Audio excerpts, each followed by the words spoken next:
Welcome to the so-called Monday update. Obviously, it's Tuesday. Didn't get this out yesterday, but glad to check in with you today. Just a few reminders for this week, really.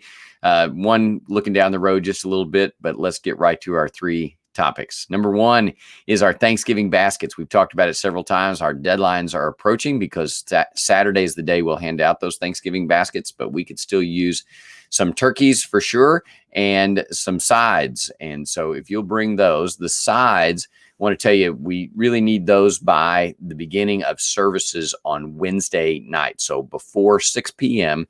on Wednesday, our kids will help put those together. Help more on that in just a minute. But we need our sides by 6 p.m. on Wednesday. That's cranberry sauce, corn, beans, sweet potatoes, mashed potatoes. We usually do those instant, although some folks bring real potatoes and some folks will take those. I say real potatoes. The other ones aren't imaginary, right? But anyway, you understand what I mean. And gravy mix, stuffing, I don't know. Oh, pies. How could you forget pies? So any of those things that you would like to bring that you think are necessary for Thanksgiving baskets, we'll give away. But bring those by Wednesday at 6 p.m. After Wednesday, we'll use some of the money that's been donated to fill in the gaps. So if you bring your stuff by tomorrow, that's tomorrow night by 6 p.m., then we'll go from there. And turkeys, try to have those to us by Friday morning. And that way Friday we can make up whatever differences we need there if we lack a few turkeys. We'll be giving those out Saturday morning. So that's kind of the lowdown on bringing stuff for the Thanksgiving baskets. But the kind of segue is our youth help hand those out, and we hand them out from 10 to noon. So if you requested one, it'd be between 10 and noon. You can come anytime.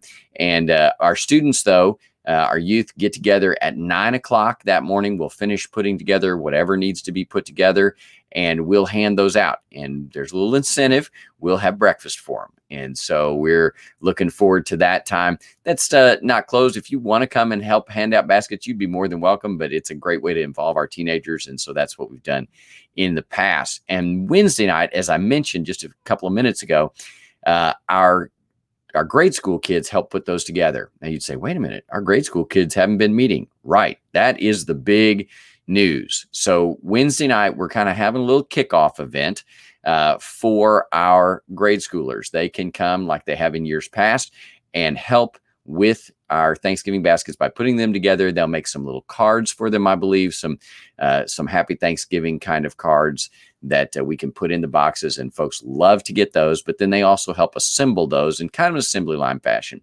And of course, we're going to do all of this like we're doing everything else, try to keep the correct physical distance. We try to keep our kids and workers safe. And so masks are highly encouraged, kind of like their school environment. That's what they've gotten used to.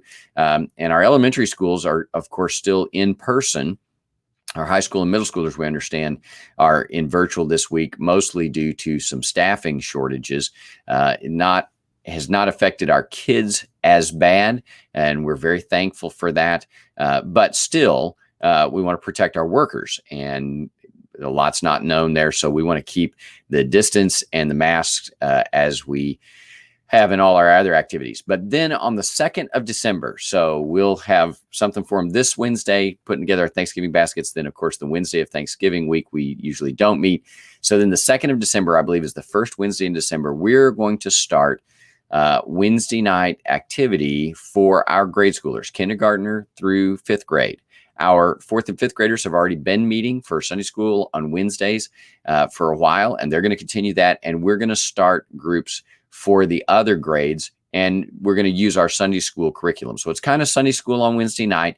It'll be a little different just because it's different. It's on Wednesday night. And we'll group those classes. Our plan is to start with kindergartners and 1st graders together, then 2nd and 3rd graders together, and 4th and 5th graders together. We'll start in the upstairs using our classrooms in the activities building, and we'll just make the best decisions as we go along for what space we need to maintain distance. We do ask that the kids wear masks, and we'll try to have them physically distant. If we can get in a classroom and they can be separated appropriately, then of course, like their school environment, they can take their masks off. I say their school environment. I realize some of our kids in New Bloomfield, I'm not as well versed there, but our grade schools and middle schools and high school at Jeff City, that's kind of the deal. And that's kind of what we're after. If they can be in their seats and distance, then they can take the masks off, and we'll go from there. That'll be the teacher's call there as they're in there. But we're going to go from 6 to 7 on Wednesday nights, starting December 2nd, and we'll try it and see how it goes. We hope to be able to minister our kids. I tell you, kids ministry has across the board, not just at Union Hill, but across the board in churches, has been what has taken one of the strongest hits. And so we are excited to be able to try this, to make a run at ministering to our children and families again on Wednesday nights, where we can spread out a little bit, and we'll make use of our facilities as we need. Like I say, we'll start out in the top of the activities building. So if you're bringing your kids in, that's where we'll start. And if we outgrow those classrooms, we'll go to a size where we can't use the classrooms, then we'll use some of our gym space or some of our fellowship hall space, so those kids can have a little bigger room to spread out.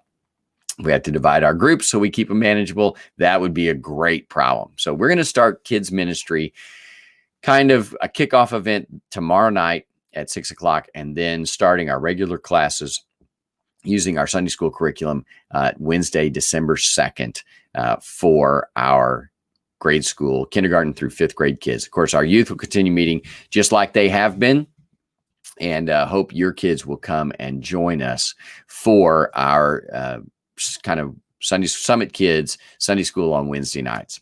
And then number 3 is this weekend, also Sunday, the 22nd, Sunday in the evening, in our evening service, 6 p.m. Encourage you to come and be a part of our 6 p.m. service. We are going to celebrate the Lord's Supper. Now, we do that in a variety of ways. Sometimes we do it in the morning. We've taken to doing it a little more often in the evening recently. And the reason for that is because at that point, we get to devote a full service to our Lord's Supper, and that is that we teach on the Lord's Supper. We walk through that together. Our students, rather than having regular youth group on Sunday night, will be with us so they can celebrate the Lord's Supper with us, and we'll do that as a church family. So make special effort to be here Sunday night at 6 p.m. Of course, we'll still have all of our physical distancing. We'll use the little individualized cup and wafers, so you can pick those up as you come in, rather than passing the plate and all of that interaction. So we want you to be, of course, we want to stay safe, and we want to be wise in all the decisions we make as it relates to our coronavirus restrictions, and pay attention to all of those things. But we want to be together, and we want to celebrate the Lord's Supper. And so we're going to do that Sunday night, this Sunday night, the 22nd at 6 p.m. We hope we'll see you soon at Union Hill, and we're looking forward to that.